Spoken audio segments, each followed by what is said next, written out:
আপুদের কথা সত্য আমি টেবিলের উপর থেকে আনছি। আপনি চুরি করছেন কি? করছি। দুধের শেষ চলতে বাড়িতে আমি মানুষের বাড়িতে কাজ করে ভাত খাই। সেটার দিকে তাকায় সবকিছু সমাধান করে ফেলেন। আপুর মোবাইলটা নিয়েছি, এটাই আমার অপরাধ। কেন দারোয়ানরে বলি নাই? মানে আপনি না বলে মোবাইল নিয়ে গেছে?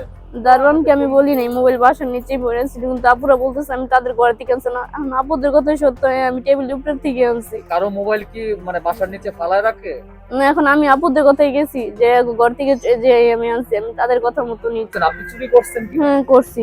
এখন আপনি মোবাইল নিয়ে কোথায় গেছিলেন? মোবাইল নিয়ে চিটাং ফ্ল্যাশ দিতে গেছিলাম, আমি মোবাইল অন করি নাই, তারা অন করছে। মানে আপনি অন করতে পারেন না বিদায় দোকানে গেছেন ফ্ল্যাশ দেওয়ার জন্য? তারা অন করছে, আর আমি মোবাইল দেখিও নাই কিরকম। পরে আপনি ধরা গেলেন কিভাবে? ওই ভাইয়া বলছে বসে, পরে আপুকে ফোন দিছে, পরে আপু গেছে আমার দ্বারা। পরে ওরা চেতাচেতি করতেছে, আমি কি আপু চেতাচেতি করেন আমার কাছে আই, পরে তারা আমার কাছে গেছে, পরে যাই আর ছোট আপু আমার ধরছে। 24 তারিখে মোবাইলটা হারানোর পরে জিডি করা হয়। ও এই 2 মাস মোবাইল বন্ধ করে রাখ। নভেম্বরের 24 তারিখে হারানোর পর আমি অনেক ট্রাই করছি। ও তো মোবাইল কোনো রকমই স্বীকার করে নাই বা কাউরে দেখায় নাই বা বাসা থেকে যে নিচে এটাও কেউ জানে না। তা আজকে মোবাইল গেছে মার্কেটে ফ্ল্যাশ দেওয়ার জন্য। মার্কেটে ফ্ল্যাশ দেওয়ার জন্য যে দোকানে গেছে ওই দোকানদার হচ্ছে আমার পরিচিত। ও যখন মোবাইল অন করছে আমার ছবি পাই আমাকে কল দিছে, মুন্নি তোর কি মোবাইল হারানো গেছে? হ্যাঁ মোবাইল হারানো গেছে, মডেল কত এত, তুই তো আমার দোকানে আয়। ও আমার বলে নাই যে মোবাইল পাইছে, কারণ ওর কাছে আমার আরেকটা মোবাইল আছে, তোর ওই মোবাইল ঠিক করছি, তুই মোবাইল নিতে আয়। পরে গেছি গিয়া যখন ও কি করছে, ও চালাকি করে মোবাইলটা এইভাবে রাখছে যেন আমি দেখলে চিনতে পারি। পরে আমি কিরে বাবু ভাই ওটা কার মোবাইল? মোবাইলটা হাতে দিত, না দেওয়া যাবে না, ওটা ওই আপুর মোবাইল। পরে আমার ছোট বোন ওরে ধরছে, এদিকে মোবাইল লো।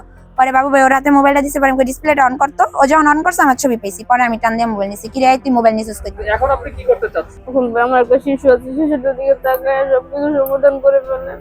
দুধের শেষ চলতে বাড়িতে আমি মানুষের বাড়িতে কাজ করে ভাত খাই। ওরা আমার বুঝাইতেছে বাড়ির নিচে, আমি ভাই ঘর থেকে বেরোই না আমি সারাদিনে একবার, তো আমার বাড়ির নিচে 4 তলা, তাও আমার বাড়ির ওই পাশে, আমার গেটের পাশে, আমি থাকি ওই পাশে, তাহলে ও আমার গেটের নিচে কিভাবে মোবাইল পায়? আর সাথে মোবাইল না, আমার ঘর থেকে ও আরো অনেক জিনিস নিছে। ওরে জিজ্ঞাসা করে না সুন্দর করে আরো কই বল।